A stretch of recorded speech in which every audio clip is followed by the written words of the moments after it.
पूरा बढ़िया है। चलो ठीक है, बैठिए। कहाँ तक पढ़ा दिए थे हम? 1900 कहाँ तक पढ़ाया? सत्याग्रह हो गया था।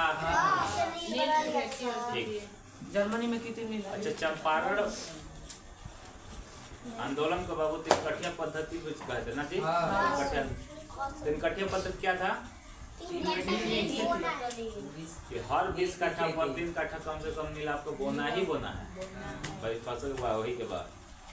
देखिए जब गांधी जी वहाँ पर गए थे तो जो गांधी जी जानते क्या थे, उनका बस हथियार था शांति से आंदोलन करते थे। बड़े तो इधर हो जाए, पीछे से दिखाई दे टावर जैसे लंबे लंबे हो। देखिए जब गांधी जी गए थे चंपारण में, चंपारण कहाँ है? बिहार। बिहार में। उनको कौन बुलाया था बिहार? राजकुमार शुक्ला। जब वो बिहार गए थे तो जो पढ़े लिखे इंसान थे वो तो समझ गए गांधी जी गए वहां पर और जाकर के लड़ाई नहीं किए थे, गए और बोले बिहार के वासियों से कि देखिए आपको कुछ नहीं करना है, बस सड़क पर बैठ जाना है आराम से, कोई कुछ बोलना नहीं है। सड़क पर बैठ गए। नरेश भाई पूछे क्या हुआ है? देखिए अगर कोई हंगामा करेगा तब ना आप लाठी चला सकते हैं, कोई बदमाशी करेगा तब आप लाठी चलाएंगे। तो शांति से बैठ करके आंदोलन कर रहे थे आप उसको कुछ कर नहीं सकते। तो जो पढ़े लिखे इंसान थे तो समझ रहे थे गांधी जी आंदोलन किया है, लेकिन जो अनपढ़ टाइप के लोग थे वो लोग यही बोले ना कि साधु महात्मा आया है, वो बैठ जा रहे हैं ना तो सब कुछ ठीक हो जा रहा है। मतलब हाँ उनको महात्मा की उपाधि दे दिए, मतलब कि बहुत बड़ा साधु है। देखिए चंपारण हो ही गया था, उसके बाद 1918 आता है। 1918 में अहमदाबाद मिल मालिक,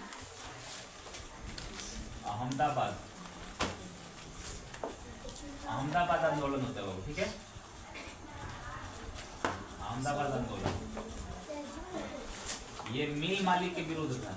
ये अहमदाबाद आंदोलन किसके खिलाफ था? मिल मालिक के विरुद्ध।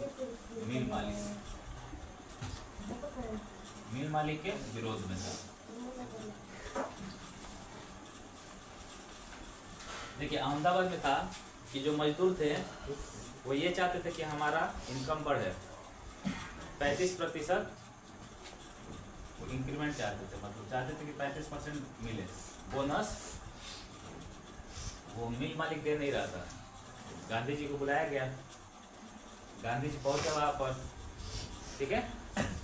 वहां पर एक भूख हड़ताल किए, ये भी कंप्लीट, ठीक है? अहमदाबाद तो पूछा जाता है कि अहमदाबाद 1918 में अहमदाबाद कौन सा आंदोलन हुआ था? अहमदाबाद आंदोलन। या इसको हम कहते हैं मिल मालिक, अहमदाबाद मिल मालिक। तो कहने का तरीका यही है, अहमदाबाद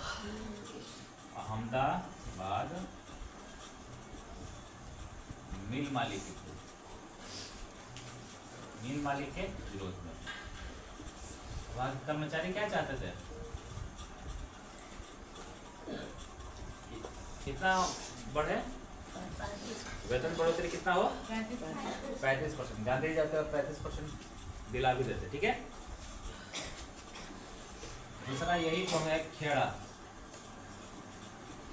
सत्याग्रह, इसी समय होता है खेड़ा सत्याग्रह। 1918 की एक भी घटना है। 1918 में खेड़ा में क्या होता है ना कि किसानों की फसल खराब हो जाती है। किसान जो फसल बोए रहते हैं खराब, फिर भी जो अंग्रेज थे ना वो कह रहे थे कि हम टैक्स छोड़ेंगे नहीं, टैक्स लेंगे ही लेंगे। और बताइए फसल खराब तो टैक्स कहाँ से दिया जाएगा? इनकम नहीं, आप खर्चा कर देंगे। तो खेड़ा में किसान कहाँ से देगा? तो यहाँ पर किसानों के लिए, यहाँ पर गांधी जी किसके लिए किए थे? किसानों के लिए था, ठीक है? कर में छूट के लिए,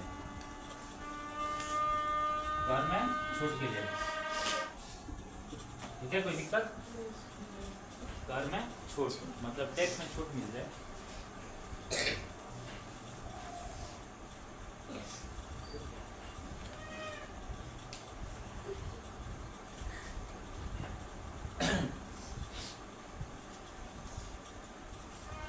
करिए।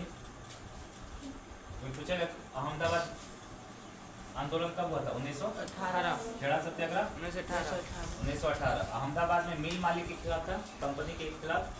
देखिए उस टाइम, देखिए अगर डिटेल में जाएंगे ना तो बहुत कुछ है। प्लेग बीमारी फैली थी तो वो लोग बोल रहे थे बोनस के लिए, और बाद में लगे कहने कि ना बोनस ना, इसलिए थोड़ा समस्या हो गया। ठीक है, और बाकी खेड़ा सत्याग्रह नोट करिए। देखिए अब 1919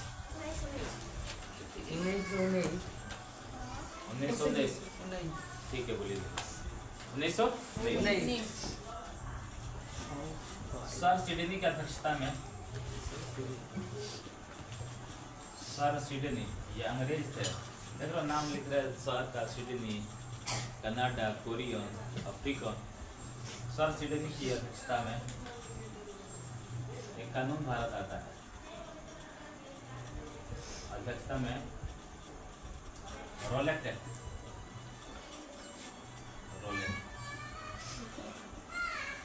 रोलेट एक्ट कानून भारत आता है, कानून भारत में आया। ठीक है, इसी रोलेट एक्ट को ना भारत में काला कानून कहा गया। इसी रोलेट एक्ट को क्या कहा गया? काला कानून। ये कानून आया था इसलिए क्योंकि जितने हमारे क्रांतिकारी थे उनका दमन करने के लिए, दमन तो समझ में आ रहा है, उनका दमन करने के लिए उनको दबाया जा सके कैसे भी करके, उनका सफाया किया जा सके। ठीक है, ये शक के आधार पर ना किसी को मतलब उठा लेते थे, उठा करके जेल में बंद कर देते। शक के आधार पर, जैसे जा रहे हैं पुलिस वाले, अगर ऋतुराज कुछ बोल दिया, चलो ऋतुराज को जेल में डालते, बस हो गया। इस कानून को क्या कहा गया था? काला कानून। या इस कानून को ये भी कहा जाता था बिना अपील, बिना दलील, बिना अपील, बिना दलील, बिना वकील वाला कानून, बिना वकील। ठीक है, इसमें कोई अपील नहीं कर सकता था और ना कोई दलील दे सकता था कि नहीं सर ये बात होगा, नहीं कुछ नहीं, और ना ही वकील। कम से कम 2 साल मिले तो जेल में, 2 साल के लिए शक के आधार पर जेल में, कम से कम। ठीक है, इसके अध्यक्षता में आया था ये कानून सर सिडनी रोलेट। इनका नाम था पूरा सर सिडनी रोलेट। ठीक है, सिडनी लिख दिए हैं। रोलेट एक्ट को भारत को कौन सा कानून कहा गया था? काला कानून। काला कानून ऐसा कानून था कि बिना अपील, बिना दलील तथा बिना वकील का कानून, आप इसमें कुछ नहीं कर सकते थे। ठीक है, इसी को मतलब इसी के विरोध के चलते ना भारत में मीटिंग हो रही थी हर जगह, या कि इस कानून को कैसे रोका जाए। तो उस समय पंजाब में मीटिंग रखी गई थी। कहाँ पे? पंजाब। उस टाइम कांग्रेस के बढ़िया नेता थे डॉक्टर सत्यपाल, डॉक्टर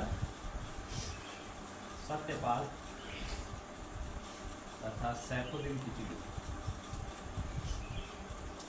सैफुद्दीन किचलू को जेल में डाल दिया गया, तो जेल में डाल दिया गया।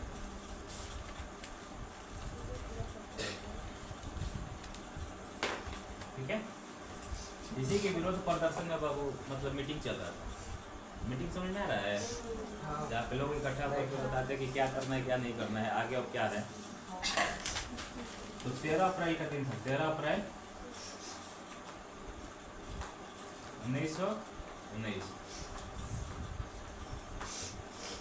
इस दिन 13 अप्रैल 1919 इसके विरोध में ना, इस कानून के विरोध में मीटिंग चल रही थी पंजाब के जलियांवाला बाग में। पंजाब के जलियांवाला बाग पार्क था, बाग। ठीक है, उस समय थे वहाँ के एसपी बाबू जनरल डायर। कौन थे? General Dyer. General Dyer.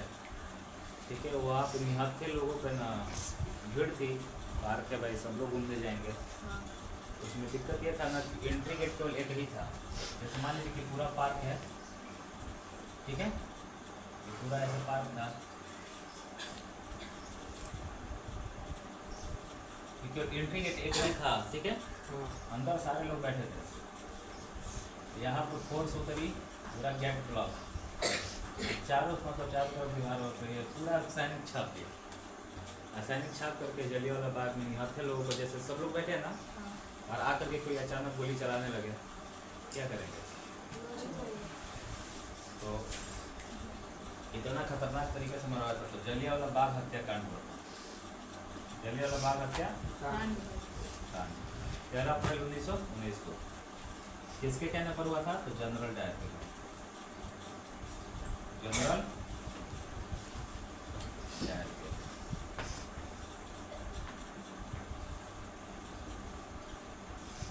कहने या इजाजत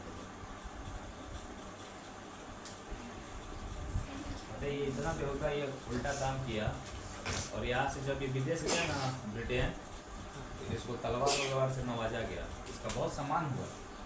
तो इतना खतरनाक मतलब काम करके गया है। 13 अप्रैल 1919 जलियांवाला बाग हत्याकांड हुआ है। 13 अप्रैल 1919 क्या हुआ? जलियांवाला बाग हत्याकांड क्यों हुआ था? क्योंकि जो रोलेट एक्ट था उसके विरोध में मीटिंग चल रहा था, इसी के लिए इतने छोटे छोटे बच्चे। आज भी आप जाएंगे ना पंजाब के अमृतसर में, ये जलियांवाला बाग है कहाँ? हाँ, पंजाब के अमृतसर। अमृतसर एक शहर है जहाँ पे स्वर्ण मंदिर है, यहाँ पर स्वर्ण मंदिर है।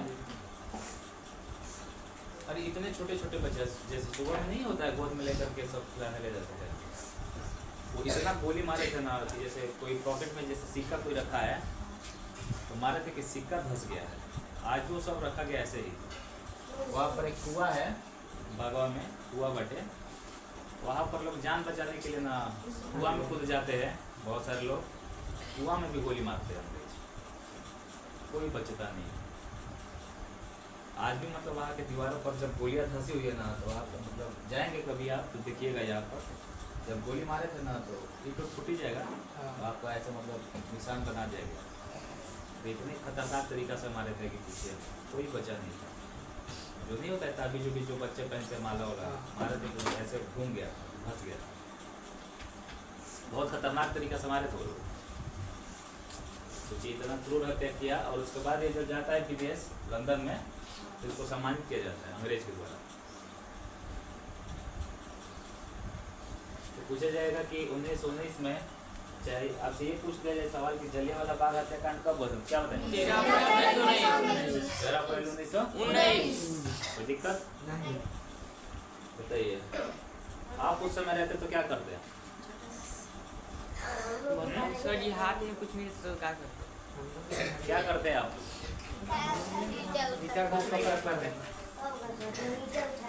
हाँ जी बताइए, ईंट से आप मारेंगे तो गोली चला कर मार सकते हो गया? नहीं हुआ।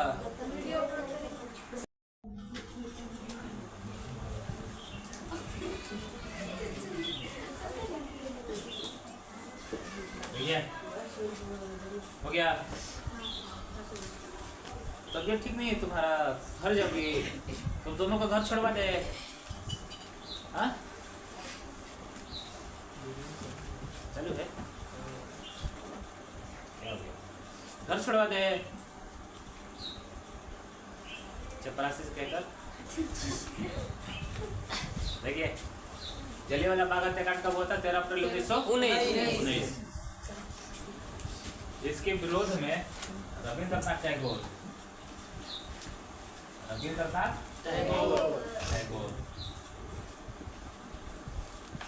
ने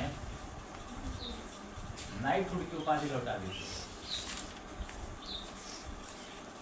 नाइटहुड की उपाधि लौटा दी थी।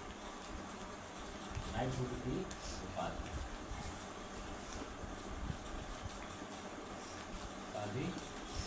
लौटा दी थी,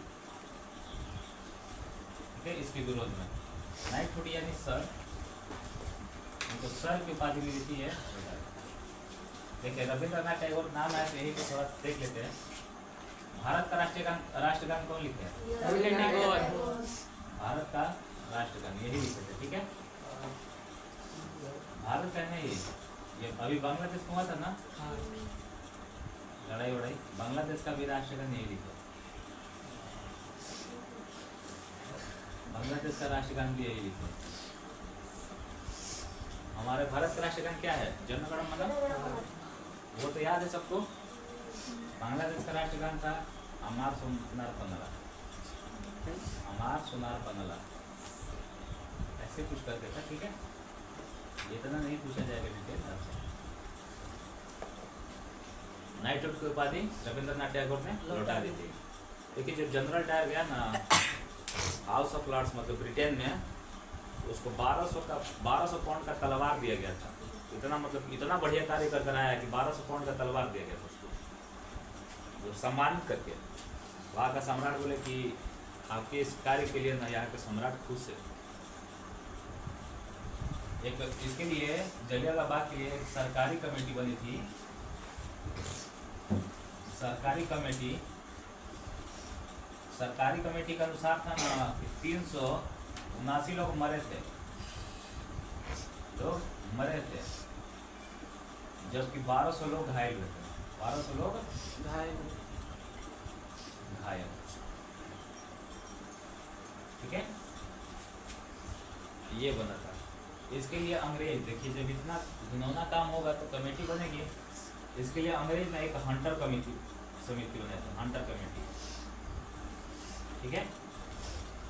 हंटर कमेटी बनाए थे, इसमें चम्मलाल सीतलवाड़ा ये लोग थे, लिपापोती कर दिए। हंटर कमेटी अंग्रेज बनाए थे, कौन? उस केस का जांच करने के लिए अंग्रेज के द्वारा ये बनाई गई, ठीक है। और हमारे यहाँ बना था तहकीकात कमेटी, भारत के लोग बनाए थे, मदन मोहन मालवीय ये लोग मिलकर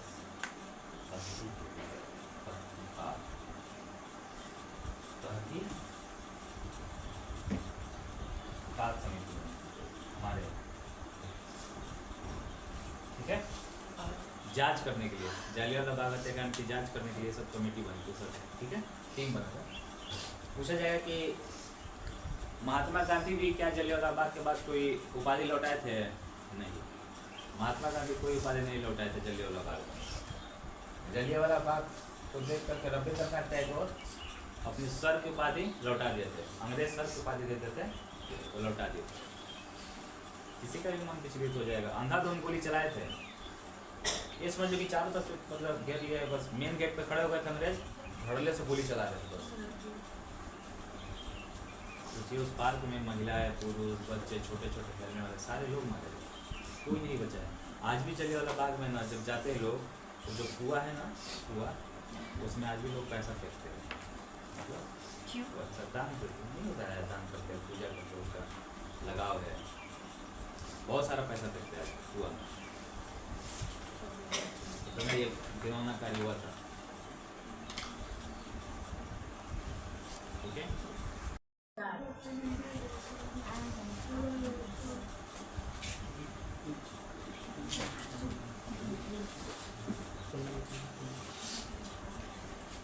और थोड़ा ध्यान से समझिएगा, समझ, हाँ चल पर कोई भी चल पर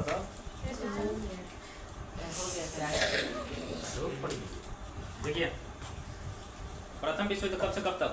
प्रथम विश्व युद्ध कब से कब तक?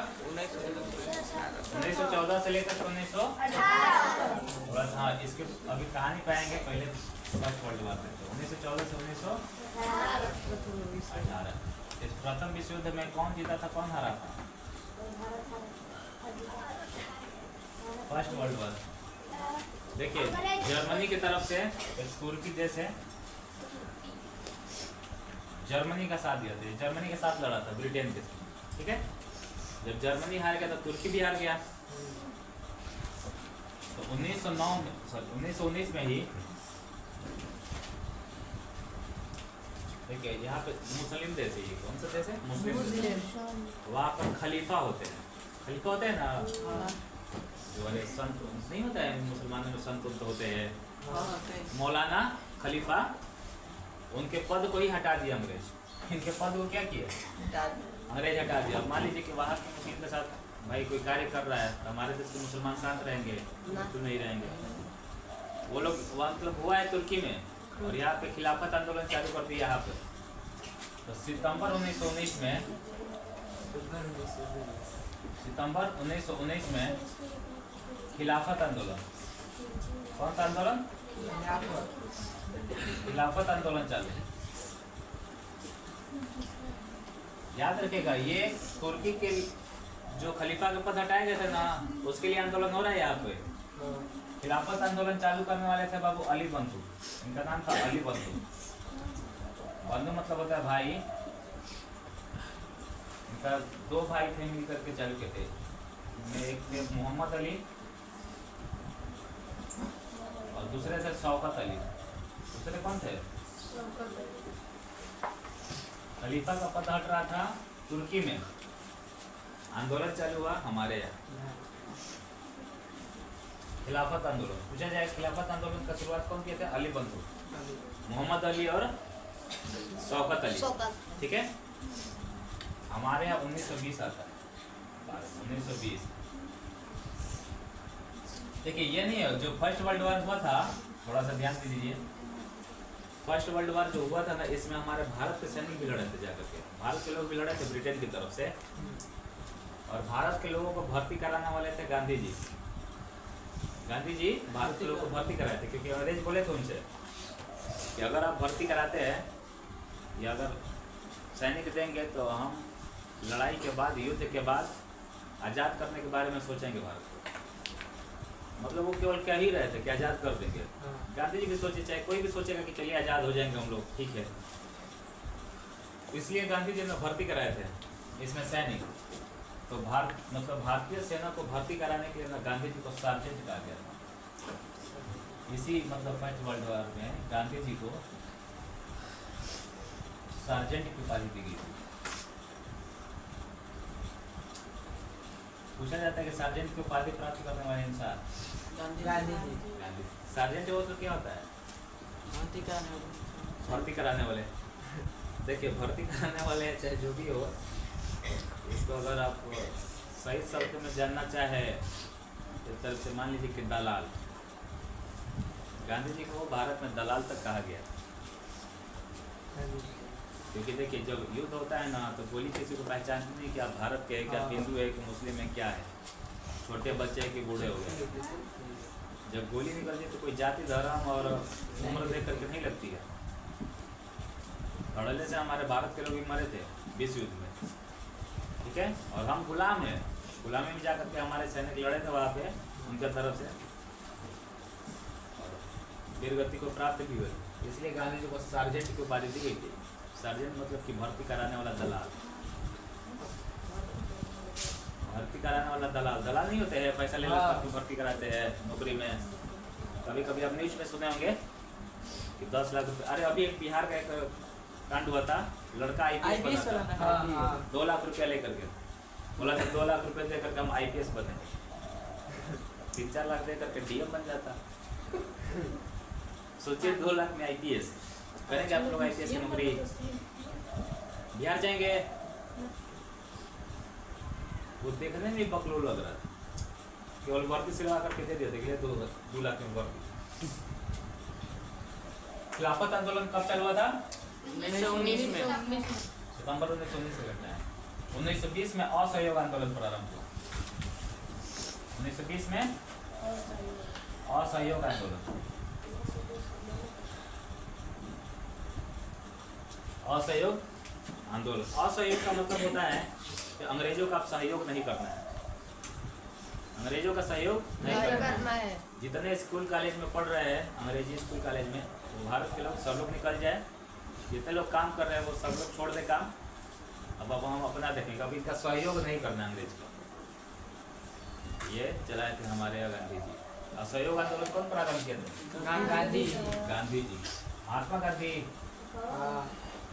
महात्मा गांधी जी। अच्छा, इनके बारे में कौन बोला था कि आने वाली पीढ़ी ये नहीं मानने को तैयार हो कि बिना हार मांस का इंसान, मतलब केवल हार मांस का इंसान इतना बड़ा क्रांतिकारी थे? पता कौन बोला था? कल ही बताया था, कल बताया था ना कि अल्बर्ट आइंस्टीन ने कहा था कि आने वाली पीढ़ी कभी ये नहीं मानेगी कि हाड़ मांस का इंसान इतना बड़ा कार्य कर दिया। हाड़ मांस मतलब कि व्यक्ति थे। अच्छा, गांधी जी का जैसे ही नाम आता होगा आप लोग के दिमाग में वही छवि आती होगी, उनका चित्र लाठी लेकर कैसे चल, मतलब वो भी कभी ना कभी जवान हुए होंगे, जवान ही होंगे कभी ना कभी। जैसे ही गांधी जी का नाम हम लिखते हैं आपके दिमाग में क्या आता है?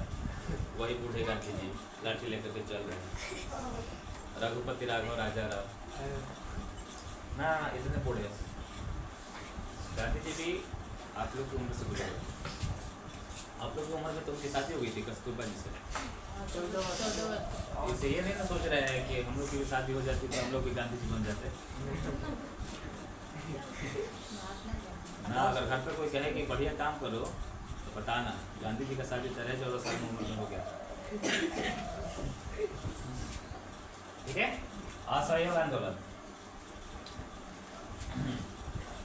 नोट करिए। असहयोग आंदोलन अगस्त से चालू होता है, 1 अगस्त से चालू, ठीक है। इसी 1 अगस्त के दिन बाल गंगाधर तिलक की मृत्यु हुई थी। बाल गंगाधर तिलक की मृत्यु, बाल गंगाधर तिलक की मृत्यु हुई, ठीक है। इनके ही क्या आज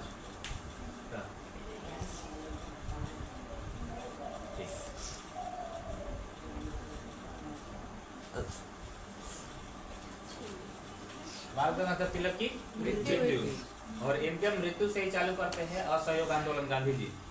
देखिए, बाल गंगाधर तिलक को लोग इतना मानते थे कि इनके मरने पर ना, गांधी जी बहुत चालाक इंसान, सोचे कि यही समय है आंदोलन चालू करने का, इनके मृत्यु पे ही आंदोलन चालू करते हैं।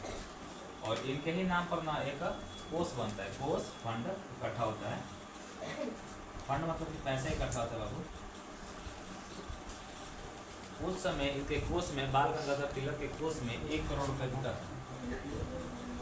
उस समय की बात कर रहे हैं, 1 करोड़ रुपया ना इकट्ठा हुआ था। सोचिए, लोग इतना दान दिए थे बाल गंगाधर तिलक के लिए। उस समय 1 करोड़ रुपये चालू, मतलब इकट्ठा हो गया था। देखिए, कोई भी आंदोलन करिए या क्रांति करिए, उसके लिए पैसे की जरूरत होती है, ठीक है। 1 करोड़ रुपया मिला था असहयोग आंदोलन शुरुआत में, ठीक है। कोई दिक्कत नहीं ना? चलिए।